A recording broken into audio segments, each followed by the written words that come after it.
నువ్వొస్తానంటే నేనొద్దంటానాలో ఆకాశం తాకేలా అన్న పాట గురించి ఈరోజు మనం మాట్లాడుకుందాం. నువ్వు ప్రేమిస్తున్నావు సరే.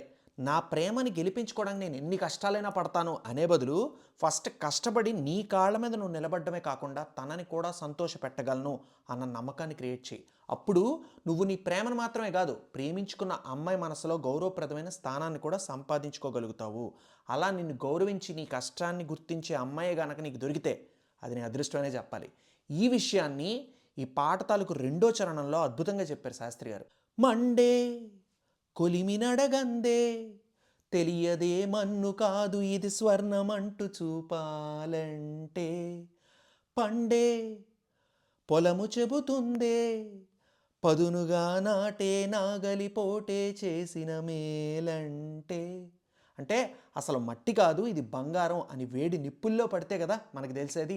అలాగే చక్కగా పచ్చగా పండిన పొలానికి తెలుసు నాగలి అంటే హలం లేదా అరిక అంటారు, పొలాన్ని దున్ని విత్తనాలు వేయడానికి వాడతారు. సో అది నేలని గుచ్చి సాగు చేస్తేనే కదా మనకింత భోజనం దొరికేది.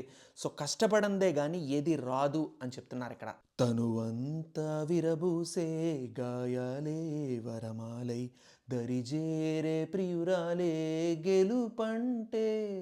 ఒళ్ళోంచి కష్టపడి పనిచేసినందుకు ఈరోజు నీకు దెబ్బలు తగిలిన ఆ గాయాలే ఒక కళ్యాణమాలగా మారి ఆ అమ్మాయి పక్కన పెళ్లి కొడుకుగా నిన్ను కూర్చోబెడతాయి.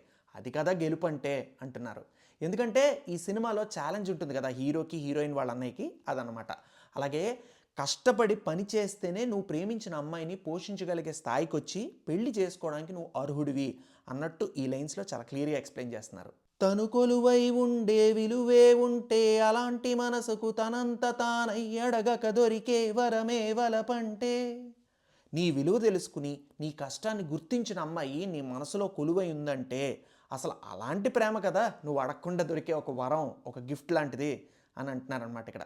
జన్మంతా నీ అడుగులలో అడుగులు కలిపే జత ఉంటే నడకల్లో తడబాటైనా నాట్యం అయిపోదా. రేయంతా నీ తలపులతో ఎర్రబడే కన్నులు ఉంటే ఆ కాంతే నువ్వు వెతికే సంక్రాంతి ఎదురవదా. నీతో పాటు నడిచి నిన్ను అర్థం చేసుకునే అమ్మాయి గనక నీకు దొరికితే నీ నడక తడబడినా అదొక నాట్యంలా కనిపిస్తుంది.